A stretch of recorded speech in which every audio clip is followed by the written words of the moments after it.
ভারতে প্রতি বছর 5ই সেপ্টেম্বর দিনটি শিক্ষক দিবস হিসেবে পালন করা হয়। শিক্ষকদের প্রতি সম্মান জানিয়ে এই দিনটি পালন করা হয়ে থাকে। স্কুলের শিক্ষক, কলেজের শিক্ষক, ট্রেনার হোক বা কোচ অথবা গৃহশিক্ষক, এমনকি বাবা মা, যাদের কাছ থেকে আমরা প্রতিনিয়ত কিছু না কিছু শিখি, সেই দিনটা তাদের জন্য উদযাপন করা হয়ে থাকে। কারণ আমাদের জীবনে শিক্ষকের ভূমিকা অনস্বীকার্য। শিক্ষক দিবস হিসেবে ভারতে 5ই সেপ্টেম্বর দিনটি পালন করা হলেও অন্যান্য দেশে 5ই অক্টোবর দিনটিকে পালন করা হয়ে থাকে শিক্ষক দিবস হিসেবে। 1888 সালের 5ই সেপ্টেম্বর ভারতের প্রথম উপরাষ্ট্রপতি এবং দ্বিতীয় রাষ্ট্রপতি ডক্টর সর্বপল্লী রাধাকৃষ্ণন জন্মগ্রহণ করেছিলেন। তার জন্মদিন উপলক্ষে 5ই সেপ্টেম্বর দিনটি শিক্ষক দিবস হিসেবে পালন করা হয়ে থাকে। কিন্তু কেন জানেন কি? 5ই সেপ্টেম্বর দিনটি শিক্ষক দিবস হিসেবে পালন করার ইতিহাস কি আপনি জানেন? আজকের ভিডিওতে এই সমস্ত বিষয় সম্পর্কে জানব, তাই ভিডিওটি শেষ পর্যন্ত অবশ্যই দেখুন। ডক্টর সর্বপল্লী রাধাকৃষ্ণন ছিলেন একজন শিক্ষক, মহান দার্শনিক এবং লেখক। রাজনীতিতে যুক্ত হওয়ার পূর্বে 40 বছর পর্যন্ত তিনি শিক্ষকতা করেছিলেন। তিনি অক্সফোর্ড ইউনিভার্সিটিতে অধ্যাপনা করেছিলেন। ডক্টর রাধাকৃষ্ণন ভারতবর্ষকে শিক্ষার দিক দিয়ে এগিয়ে নিয়ে যেতে গুরুত্বপূর্ণ ভূমিকা পালন করেছিলেন। ছোট থেকেই তিনি বই পড়তে ভালোবাসতেন। তামিলনাড়ুয়ের তিরুটানি গ্রামে 1888 সালে 5ই সেপ্টেম্বর তিনি জন্মগ্রহণ করেন। ডক্টর রাধাকৃষ্ণন সর্বপল্লী নামটা তিনি তার পূর্বজদের থেকেই পেয়েছিলেন, কারণ তার পূর্বজরা সর্বপল্লী গ্রামে থাকতেন। তাই তারা চাইতেন যে তাদের নামের সাথে সর্বপল্লী শব্দটা জুড়ে থাকুক।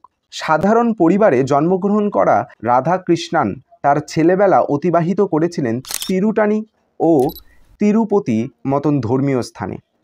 ছোটবেলা থেকে পড়াশোনার প্রতি তার প্রবল আগ্রহ ছিল। তার শিক্ষা জীবন শুরু হয় লুথেরান মিশন স্কুল থেকে।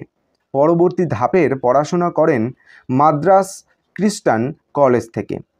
একাডেমিক ক্ষেত্রে তিনি অনেক স্কলারশিপ পেয়েছেন এবং সেগুলি ব্যবহার করে তিনি 1905 সালে মাদ্রাস খ্রিস্টান কলেজ থেকে দর্শনে MA পাশ করেন।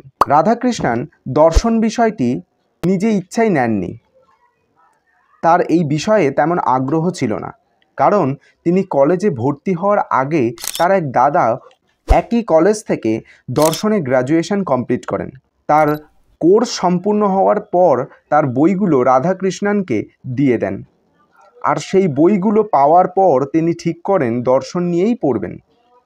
সেই সময় মিশনারি ইনস্টিটিউশনে বেশিরভাগ খ্রিস্টান অধ্যাপক পড়াতেন, আর তারা সবসময় হিন্দুদের সমালোচনা করতেন। রাধাকৃষ্ণনের এই বিষয়টা একদমই পছন্দ ছিল না এবং তিনি সবসময় ভারতীয় দর্শন এবং হিন্দুত্ববাদকে সমর্থন করতেন। তবে তিনি কিন্তু কখনোই অন্য ধর্মকে ছোট করে দেখতেন না। মাত্র 16 বছর বয়সে তিনি বিবাহ বন্ধনে আবদ্ধ হন। তারপর তিনি মাদ্রাস প্রেসিডেন্সি স্কুলে দর্শন পড়ানো শুরু করেন, আর এখান থেকেই শুরু হয় তার শিক্ষকতার জীবন। এরপর তিনি ইউনিভার্সিটিতে দর্শন পড়ানো শুরু করেন। পাশাপাশি সেই সময় তিনি বেশ কিছু আন্তর্জাতিক স্তরের আর্টিকেলে লেখালেখি করতে শুরু করেন, আর দর্শন নিয়ে তার চিন্তা চেতনা ক্রমশ চারিদিকে ছড়িয়ে পড়তে থাকে। এরপর তিনি দুটো বই লেখেন, যার মধ্যে একটি বইয়ের নাম the philosophy of Rabindranath Tagore. Radhakrishnan ছিলেন প্রথম ভারতীয় যিনি ইউনিভার্সিটি অফ অক্সফোর্ডে অধ্যাপনা করেছিলেন। তিনি গোটা বিশ্বকে একটা বিদ্যালয় হিসেবে কল্পনা করতেন। তিনি মনে করতেন পড়াশোনার মাধ্যমেই মানুষ সঠিক দিককে নির্বাচন করতে পারে। তিনি তার লেখালেখি এবং বক্তৃতার মাধ্যমে ভারতীয় দর্শনকে গোটা বিশ্বের সামনে তুলে ধরেছিলেন। সারা দেশ জুড়ে মানুষ তার লেখার প্রশংসা করেন। এরপর শুরু হয় তার রাজনৈতিক জীবন। 1962 সালে যখন তিনি ভারতের প্রেসিডেন্ট ছিলেন, তখন একদিন তার গুণমুগ্ধ ছাত্ররা এবং কিছু বন্ধুরা তার কাছে আসেন তার জন্মদিন পালনের অনুমতি চাইতে। তখন তিনি বলেন এটা খুবই গর্বের এবং সম্মানের হবে যদি তার জন্মদিনটাকে সমস্ত শিক্ষকদের সম্মান জানানোর লক্ষ্যে পালন করা হয়। তখন 1962 সালের 5ই সেপ্টেম্বর প্রথমবার শিক্ষক দিবস হিসেবে পালন করা হয়।